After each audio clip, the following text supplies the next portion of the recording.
Hey, this is Rainey from Blessings and Gems. I'm so glad that you're here today. And today we're going to be talking about 3 things that I believe that you need to do in order to get prepared to enter the goal setting process. You know, many of us received a planner or a journal, or maybe we purchased one for ourselves as a holiday gift. But before we even embark on the goal setting process, I believe there are 3 things or 3 gems that you should consider before you begin. So let's jump right in. Gem number 1 that I want you to think about before you begin the goal setting process is to take inventory of outcomes that you had last year. Let me tell you something. Last year was a doozy. So let's talk a little bit more about that. But first, let me tell you, or let me quote the great Maya Angelou.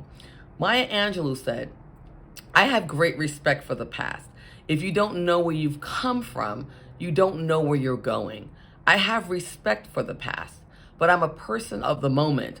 I'm here, and I do my best to be completely centered at the place I am at. Then I go forward to the next place." So much wisdom packed in there from Miss Angelou. God bless her spirit. Just so much to take in there. But what she's saying is that it's important to evaluate what actually happened. So what did actually happen last year? Let's jump right in, right? Let's get into this, right? So one of the things I'd like to have you do is to begin to write down some of the things that you did well. And I want you to celebrate. I want you to do the Cupid Shuffle. I want you to do the Running Man. Go ahead and pull out the Cabbage Patch. I'm definitely dating myself. But you achieved a lot of things last year. You were brave. You took chances. You know, a lot of people don't do anything. They complain. They're self-righteous. They have cast judgment on people, but they don't have any different results because they don't do anything differently. You, my friend, took a step in the right direction in the aim of being a better you. And I think that that is so important to celebrate, to be able to tap into your passion and your purpose. You did it. You took steps to improve your life, and that is no small feat. So as you're starting to think about some of the things that you did well, these are some examples that I'm going to quickly go over, I want you to be specific, and I want you to have a smile on your face, and I want you to write until your heart's content about all the things that you did well, because you did it. Maybe you didn't do everything you wanted to do, but you moved. You moved a millimeter, you moved a centimeter, and it does not count. It counts. You're in movement, and congratulations. And the fact that you're still here listening to me tells me that you're still interested, you're still curious on how to continue to grow based on the things that you did last year. So let's take a look at some examples of how to be specific. So these are some. Maybe you were a person who lost 5 pounds. Maybe you were a person who started to drink, more water, right? Maybe you were a person, and by the way, I know this might be covering my face. It's okay. If you're listening, if you're biking or running or leaping or frolicking or whatever you're doing, this sample sheet will be in the description. So you'll be able to download it. Just listen for now and take it in. And when you get home, you can download this sheet. But these are just some examples. Maybe you were a person who downloaded an exercise app. Maybe you were a person who began a spiritual practice and you began going to temple or going to your place of worship and practicing in spiritual activities that fuel your spirit. And so once again, these are things that I want you to really take down and celebrate. Conversely, to be honest, to have a holistic view of all the things that happen, we do also need to take inventory of the things that didn't serve us, where we obtained outcomes, but they weren't the desired outcomes last year because we voluntarily and willfully signed up for things that we should not have been doing. And so when we get into this part of the exercise, I don't want you to think about things that you had no control over. So an example of things that you did not have control over could have been, maybe you were let go by your employer. Maybe maybe you received a prognosis or diagnosis that was unexpected, that came out of the blue. Those are things that you can't control. But some of the things that you can control that you actually didn't are some of the things that I'm going to talk about. Now, these are examples. This may not apply to you, so don't take it personal or don't start tripping and write me in the comments. These are just examples, but these are get real with yourself kind of examples that you can start to think about, well, what are some of the things that I did? And I'm going to stop blaming my cousin, my parents. I'm pausing there for a second. My past, my neighbor, my boss. I'm going to take responsibility, but I do need to have a full or a holistic evaluation of some of the things that I did that just didn't turn out so well, right? So we looked at the things that went well that you did, some examples of things that might not have gone well, and once again, I know the paper might be covering my face, and that's okay. It could be that you're a person who only slept an average of 4 hours a night last year, and that was not your intention. You got off track with your sleeping patterns, right? Could be that. Could be someone who willfully participated in toxic activities such as social media. Some of you were on social media for 8 hours a day, just clicking and surfing and doing all kinds of things, right? So it's not a time for you to beat yourself up about what you didn't do. The important thing is to evaluate what you did. And then when we get to the next gem coming up, we're going to use all the things that we're talking about. So all the things that you did well, where you achieved some of the things that you set out to do, and then some of the things that didn't go so well. And we're going to use it as a building block. So again, the purpose of this exercise is not to go, I coulda, I woulda, shoulda, oh darn, well, oh man, right? That's not the purpose of this exercise. You are brave, you have courage, you're here today to be able to analyze holistically your life, and so that you don't repeat these patterns. That's why we're writing them down. As we look to the future, we want to be able to set our intention for next year. And that is gem number 2. So if you like what you're hearing, hit the like button. And thank you for your support. That's one way you can help our channel grow, because we're brand new and we're excited and we know we have a lot to share.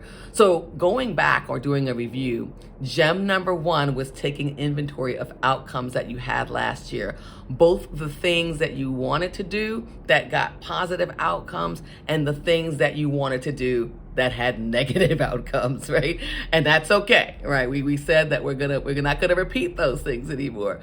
But gem number 2, setting your intention for the year, is really about what you intend on doing, and it's your determination to act in a certain way. That's how Merriam-Webster defines intention, by the way.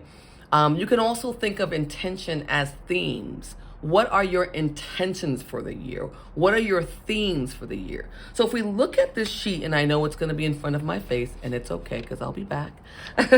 But, this person could have taken all the things that they did well and all the things that they may not have done so well. And there's an overarching theme of health and wellness that this person really went after. And they achieved a few things, and then they missed a few things, and that's okay. Again, the goal is to make sure that you are setting your intention. I recommend not having more than 3 intentions or 3 themes for the year. And the reason why I say to write it down, and I don't care if you have a pretty journal, you can type it up. You can see that I actually typed these up, right? This isn't, sexy by any means, but you can go back. And when you find that you're off track, you can go back to your own North Star. And you can go back to what you said that you would do to honor and respect your voice and your oneness with who you are.